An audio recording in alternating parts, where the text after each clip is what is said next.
It's your boy Online Davo, and we back with another video. Look, we got a video by the Parallel Truth 7-stage collapse pattern. America is at stage 5. Now, look, I was recommending this video. I feel like I would say a minute ago, probably like a few weeks ago, 2 to 3 weeks ago. But I finally got around to it. I said I was gonna watch it. So I never heard of any of these stages before, but I would say definitely as someone living in America, experiencing America as a black man, it feels like this shit is starting to go downhill, or it has been going downhill for a while, and I just noticed, you know. Yeah, let's get into the video, man. Let's get into the video. Come on.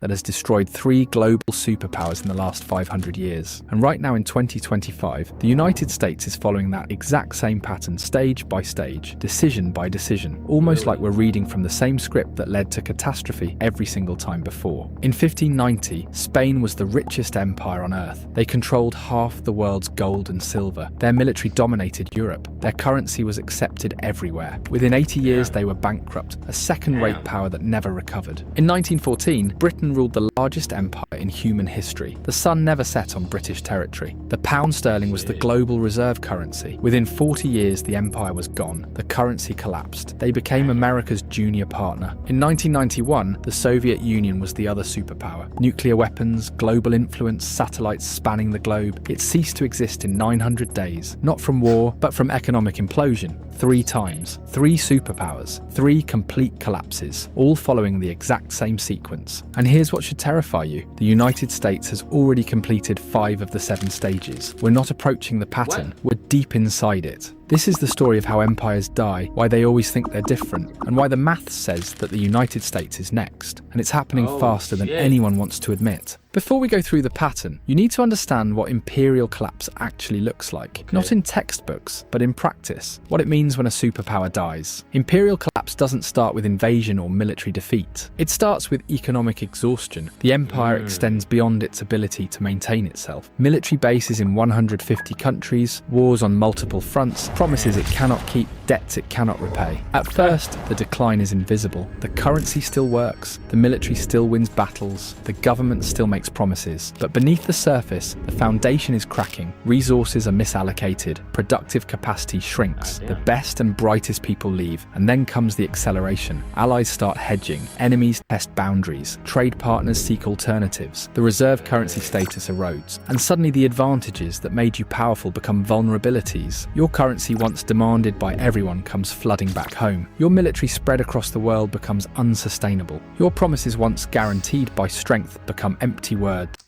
But people still want to have our money be sent to this military.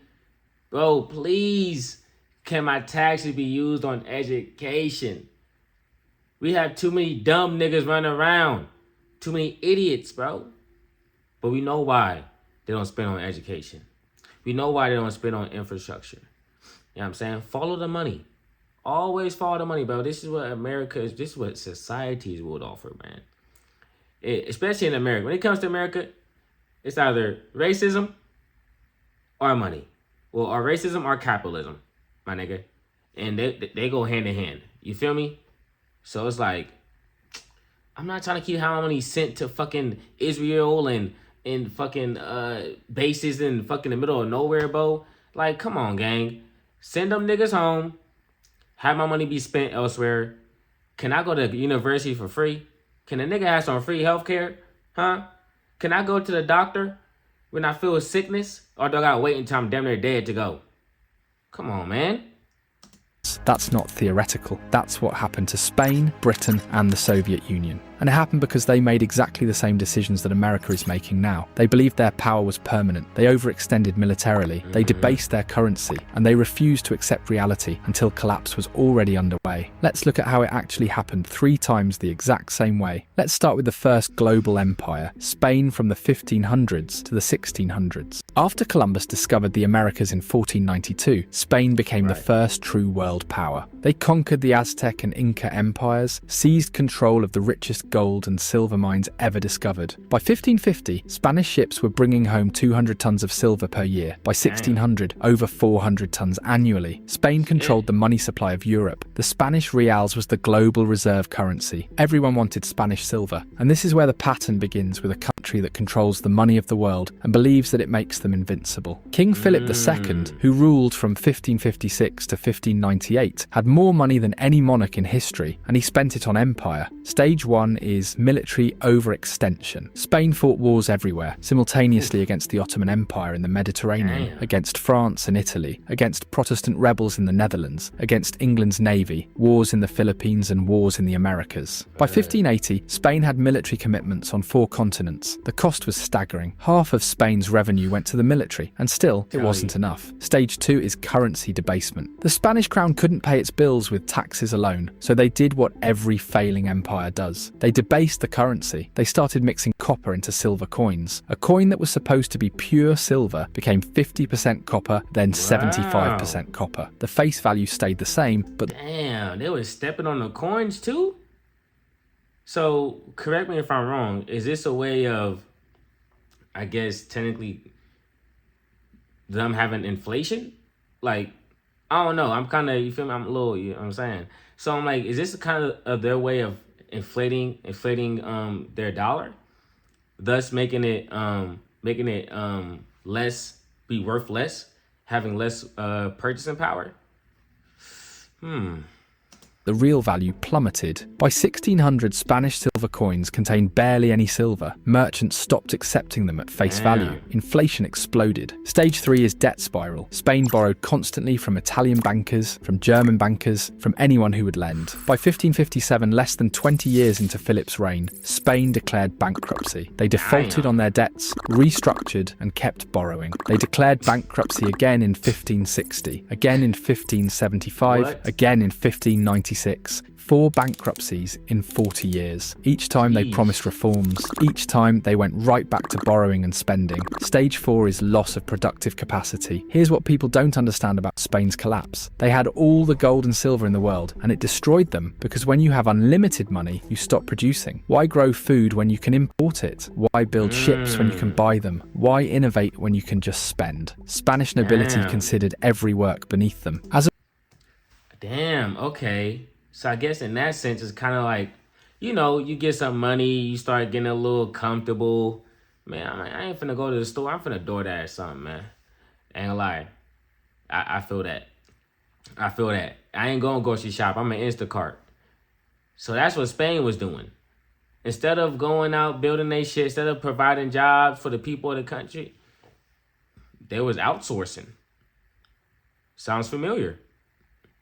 As a result, manufacturing declined and agriculture stagnated. All the wealth flowed to importing goods from other countries. The gold and silver that came from the Americas went straight back out to pay for French wine, Italian silk, and Dutch goods. Spain became a conduit. Wealth flowed through them, but none of it stayed. By 1600, Spain was producing almost nothing. They were entirely dependent on imports, entirely dependent on silver to pay for everything. And when the silver mines began to deplete, when production dropped, the entire system collapsed. Stage 5 is social decay. With a failing economy, crime exploded. Beggars filled the streets of Madrid. Productive citizens immigrated. The best minds left for France, England. Oh, so they say America's at stage 5. We're at social decay.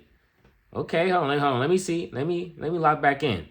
Filled the streets of Madrid. Productive citizens immigrated. The best minds left for France, England, and the Netherlands. The countries that were building, creating, and growing. Spain was left with bureaucrats, soldiers, and priests. No one was creating wealth. Everyone was consuming it. By 1640, Spain lost Portugal. By 1650, they lost the Netherlands, their richest territory. And by 1700, the Spanish Empire was shit.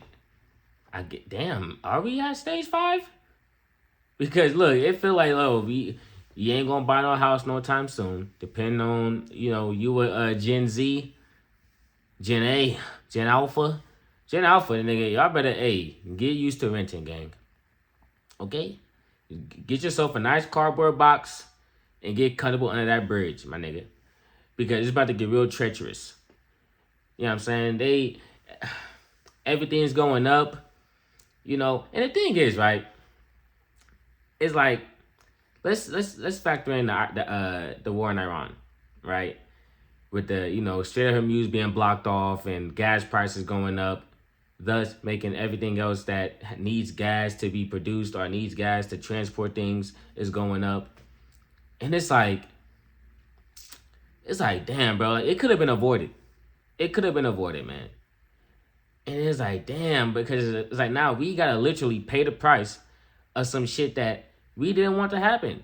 And then you have people in your face trying to justify it and talk about it's about the nukes and all that other shit. Bro, I'm not trying to hear about no nukes, my nigga, when my tank down there $70, bro. What are you talking about? You don't give a fuck about a nuke? They can have whatever the hell they want to have, bruh. The fuck? Facts. Oh my gosh. It's over, bro. It's over. I go through these swings. Sometimes I be like, maybe there is hope. Maybe there's hope in America. There's hope in this country after I have a good day, a good interaction. But then once I think a little bit deeper past the surface, I'm like, nah, bro, we're cooked.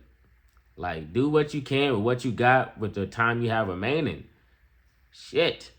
Shell, still large on paper but economically dead. They went from the world's superpower to a secondary power in less than a century, and they never recovered. Spain today is a regional European country, pleasant, cultured, but irrelevant on the world stage. The descendants of the conquistadors are a tourist destination. That's what imperial collapse looks like. Let's jump forward 300 years. It's Britain in the 1900s, the empire where the sun never set. At its peak, Britain controlled 25% of the world's land surface, 400 million subjects. The pound sterling was the global reserve currency. Every major trade contract was denominated in pounds. Every central bank held British bonds. London was the financial centre of the world. And just like Spain 300 years earlier, they believed it was permanent, but they were already following the pattern. Stage 1, the military overextension. By 1900, Britain had military commitments everywhere. India, Africa, the Middle East, China, the Pacific, the Caribbean. They had to defend territory on 6 continents. The cost was enormous. And when World War I started in 1914, Britain faced a choice. Stay neutral and let Europe destroy itself, or jump in and bankrupt the empire to win. They chose to fight. World War I cost Britain over $40 billion. That's $1 trillion in today's money. They borrowed from everyone, mostly from the United States. By 1918, Britain owed America billions. The creditor had become the debtor, but they'd won the war. They kept the empire. They thought they could rebuild, but they were wrong. Stage 2, currency debasement. The pound sterling was supposed to be backed by gold, but the war had drained Britain's gold reserves. They'd shipped gold to America to pay for weapons, food, supplies. By 1920, Britain's gold reserves were half what they had been in 1914, but they tried to maintain the pound's value anyway. They went back on the gold standard at the pre-war rate in 1925.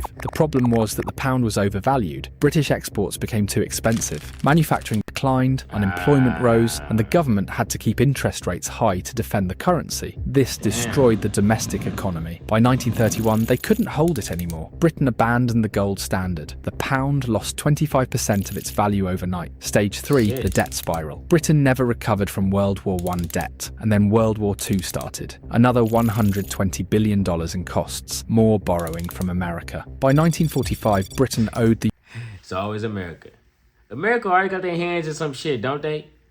They always, man, damn, bro. I tell you, the way that America is able to shield a lot of its imperialism to the people of it, to the people of the country, the population, it's kind of crazy, bro. I ain't gonna lie. It is kind of crazy. And then you factor in, I feel like the only difference between now, like with Donald Trump and previous presidents, was that bro he just doesn't care enough. Like, he just doesn't give a fuck. So he's kind of like, you know what, fuck it, YOLO. Like, he has no, he don't care enough to even sugarcoat it. And then it's like, some people is like, yo, that's a good thing, right? They're like, yo, I want my president to be honest. Let me know that you finna do some dumb shit. Other people like, shit, tell me a pretty lie. You know what I'm saying? Like, tell me stuff that's gonna help me sleep at night. You feel me? But I do think there's a balance. And then you also gotta factor in the fact that he's doing stuff that it doesn't make sense to do. And it's like, other presidents, if it didn't make sense to do, at least they were able to dress the lie up enough, or at least they ran an amazing a psyop on us to make sure that we didn't know what we was looking at and that we was able to bypass what was going on. But this nigga don't give a fuck. He gonna tell it to you while you sober, while you straight. Yeah, man, we doing what we gotta do over there, bro. Big Ben, big Netanyahu, that's big bro. That's the Brody.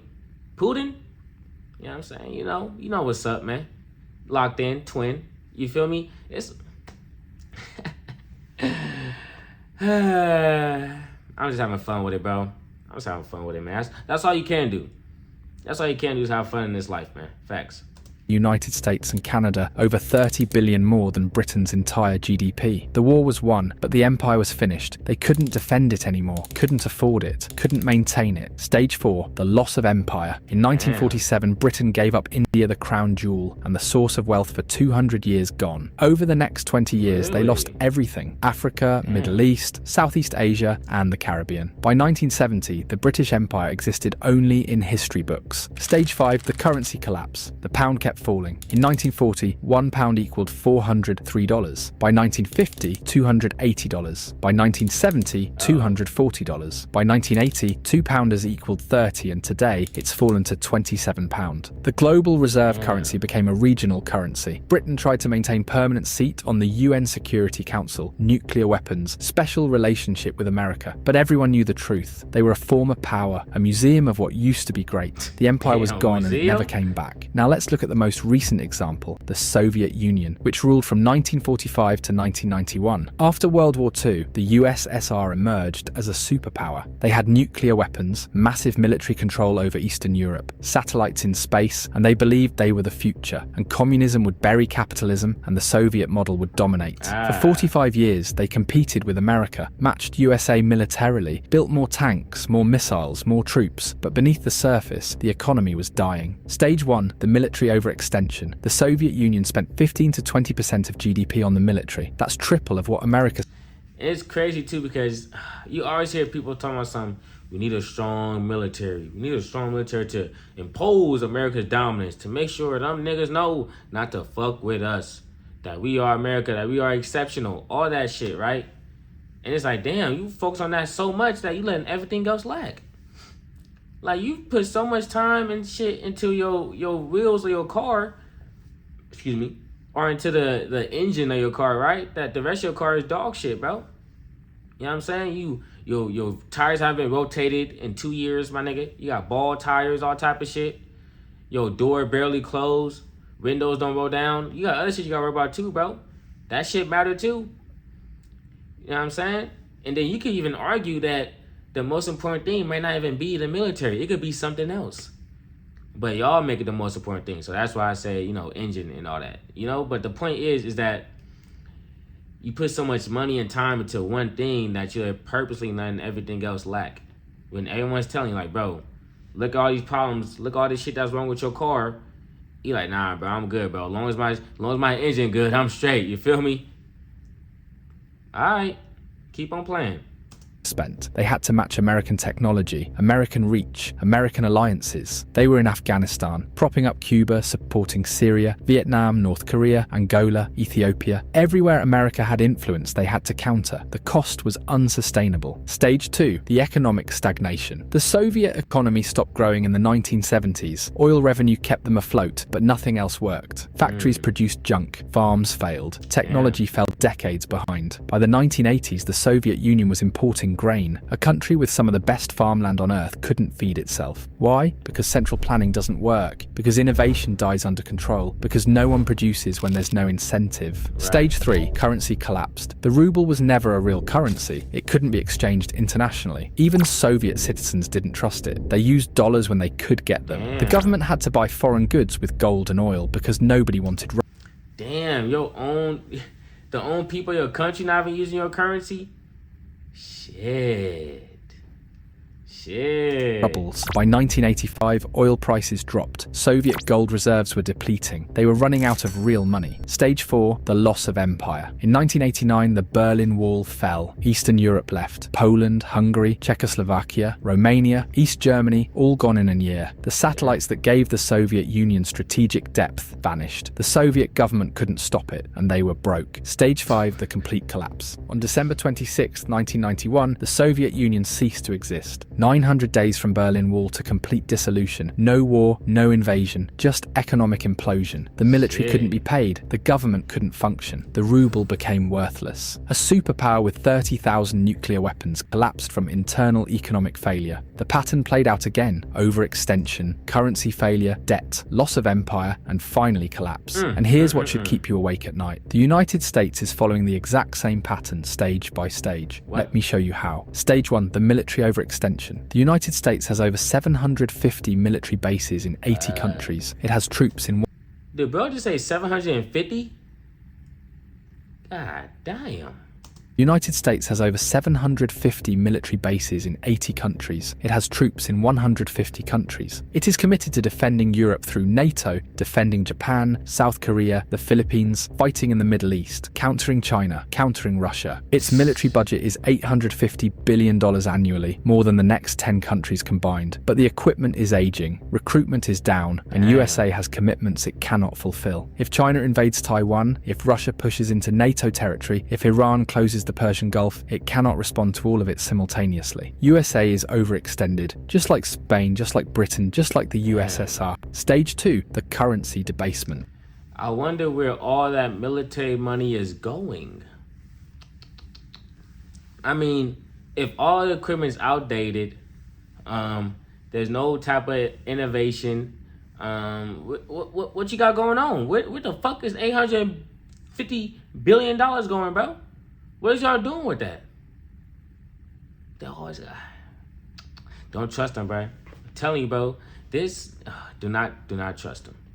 In 1971, Nixon closed the gold window. The dollar became pure fiat currency. Since 2000, the money supply has increased 400%. Since 2020, USA has printed over $6 trillion. The dollar has lost 98% of its purchasing power since 1971. USA is not mixing copper into silver coins. It is just printing unlimited paper. The mechanism is different, but the result is the same. Stage 3, the debt spiral. The United States owes $36 trillion, and that's 120% of the GDP. Interest payments alone are approaching $1 trillion per year. It is spending more on interest than on defense. The economy runs deficits every year. $1.8 trillion in 2024 in a growing economy. During peacetime, it borrows to pay interest on previous borrowing. That's the definition of a debt spiral. Spain defaulted 4 times. Britain borrowed until it collapsed. The USSR ran out of money. America is on the same path. Stage 4, the loss of production. What cooked, bruh? What cooked? Capacity. America doesn't make things anymore. It designs, finance, and consumes, but don't produce. Its manufacturing base has been gutted, shipped to China, Mexico, and Vietnam. USA imports $800 billion more than it exports annually. It is dependent on foreign supply chains for everything: medicine, electronics, steel, even military components. Just like Spain became dependent on imports while the silver flowed out, USA is dependent on imports while dollars flow out. Stage 5.